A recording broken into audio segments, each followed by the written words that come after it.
The sun had barely risen above the eastern cliffs of the Uinta Basin when the crew at Blind Frog Ranch received a call that would set in motion one of the most tantalizing discoveries of the season.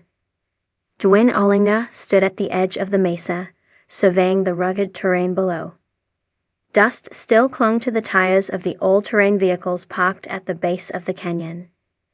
The air was thick with anticipation and the unmistakable scent of juniper and wet stone. Something had shifted, something deep beneath the surface, and it wasn't just the earth. What began as a simple seismic scan to trace underground caverns had revealed an anomaly, a void tucked beneath the canyon wall, where no such cavity should exist. But it wasn't the anomaly itself that intrigued the team. It was what accompanied it, an electromagnetic signature so strong it scrambled the drone's GPS and briefly killed the communications feed. For Dwayne and his son Chad Ollinger, the stakes had never been higher. After years of unexplained phenomena, ancient legends, and dead ends, this latest clue hinted at the impossible. A hidden Mormon cave, rumored for over a century, with signs of gold. And not just any gold. Gold possibly tied to early settlers, secret orders, and forbidden trails. The legend of the hidden Mormon Volokal whispers had always surrounded the area, tales of a lost cave used by Mormon pioneers to hide valuables, sacred artifacts, and perhaps even smuggled Spanish gold from the era of conquistadors. According to oral history passed down by Ute tribal elders, a sect of early Mormon settlers once discovered an ancient mine near what is now Blind Frog Ranch. Fearing persecution or external threats, these settlers supposedly sealed the entrance and encoded its location in cryptic maps and symbols. Over the decades, treasure hunters, outlaws, and historians searched fruitlessly, each pursuit ending in mysterious accidents, cave-ins, or vanishing leads.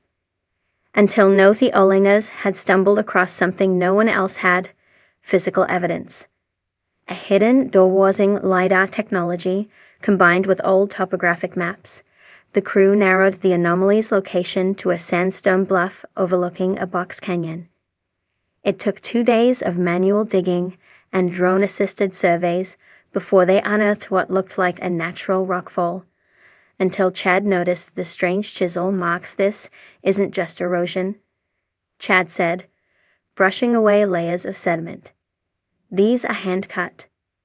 With the help of ranch hand Charlie and metal detection expert Jamie, they cleared the area and revealed what appeared to be a bricked-over tunnel mouth.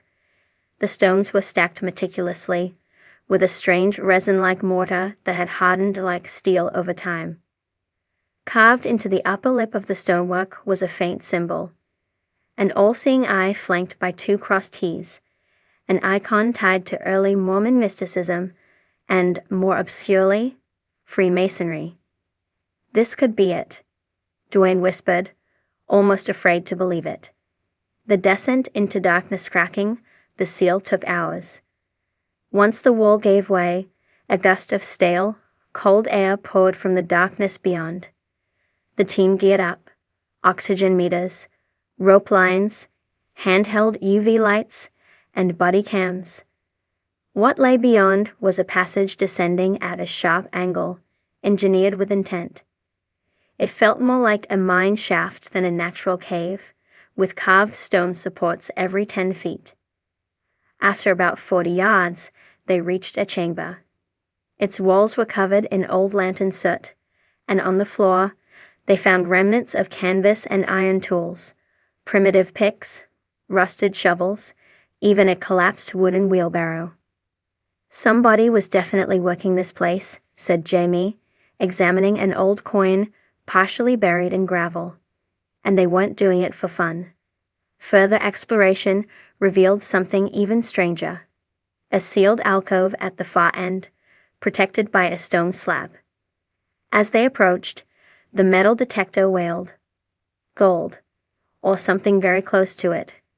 Uncovering the treasure, and the danger after filming the find, and scanning the area for stability, the crew began cautiously removing the stone slab. Behind it, they found a stash of leather-wrapped bundles and aged crates. Inside were ingots, roughly molded bars, heavy and yellow, stamped with archaic markings. But not Spanish. "These aren't colonial," Duane noted. "These symbols, they match those found in the Nauvoo temple murals." The implications were staggering. Was this gold smelted by early Mormon settlers? Or was it something even older, repurposed by them for safekeeping? As the crew catalogued the find, the cave's atmosphere changed. Equipment began to fail. The oxygen meters fluctuated erratically.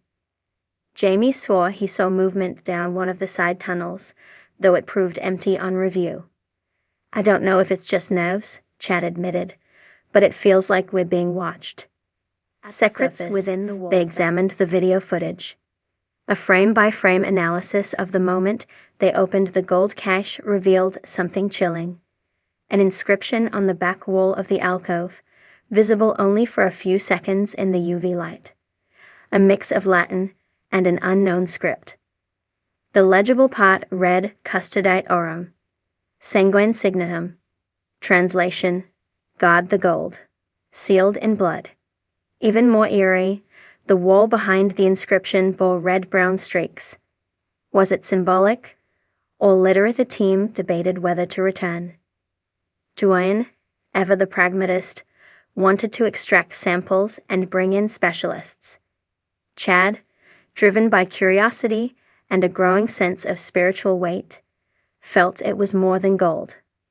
He believed it was a warning, and possibly a curse. Government eyes and shadow visitors days later, before the team could mobilize a return expedition, helicopters were spotted circling the ranch. Unmarked, black, and silent. Then came the strangers, men in clean boots and government-grade gear, who showed up claiming to be land surveyors sent to check environmental compliance. But Duane wasn't buying it.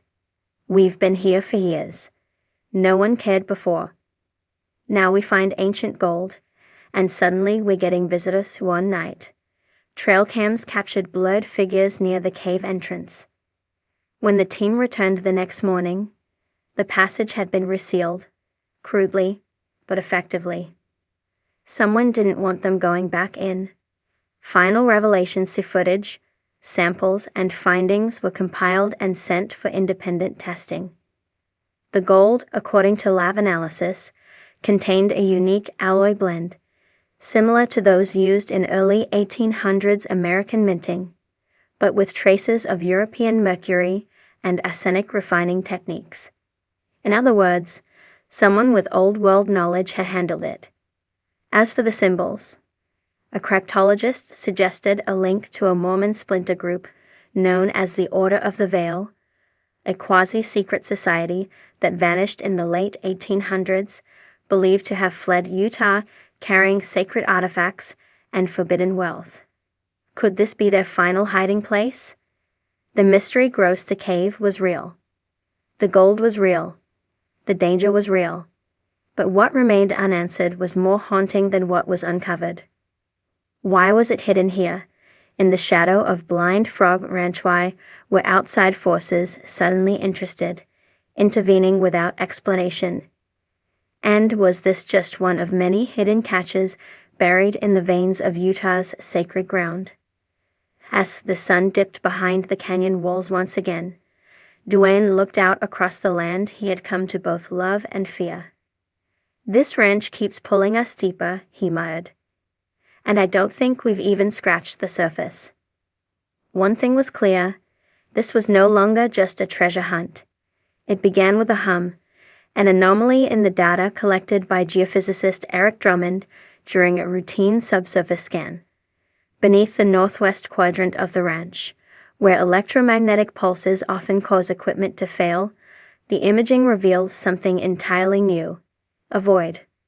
Roughly 30 feet wide and partially collapsed, it was surrounded by metallic traces that could only be gold or silver. But that wasn't the only surprise.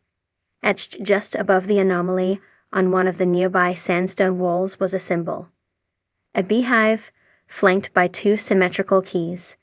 An icon deeply connected to early Mormon esoteric traditions. Duane Olina, the ranch's owner, was stunned. We followed Spanish clues, Aztec rumors, and even Ute legends, he said. But this is the first time we've had a direct tie to the Mormon settlers. And if what we found down there is what we think it is, this cave could be the key to it all.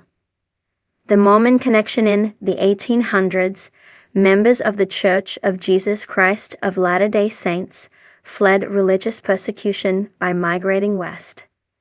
Some accounts suggest that a breakaway faction, led by a secretive elder who feared the collapse of the faith, buried sacred artifacts and family gold deep within the desert caves of Utah. According to one obscure pioneer journal, a hidden vault near a place of frogs and lightning was built to protect valuables from federal agents and outlaws alike. Blind Frog Ranch sits directly in the center of that supposed area. It matches too many things to be coincidence, said Chad Ollinger, Duane's son and co-investigator. The strange symbols, the electromagnetic interference, the layered history, it's all pointing to something bigger. Excavating the past breaking into the cavern wasn't easy. The surrounding rock had partially collapsed in on itself, requiring careful excavation. Over the course of 2 grueling weeks, the team worked day and night, often battling faulty equipment, collapsing walls, and a rising sense of unease. At last, they reached a natural chamber sealed off by human hands. Stacked stone bricks, sealed with a mortar that glowed faintly under ultraviolet light. We thought it was just old stone, said Jamie, the team's metallurgy expert. But under the black light, it looked like it had been marked. Someone didn't just want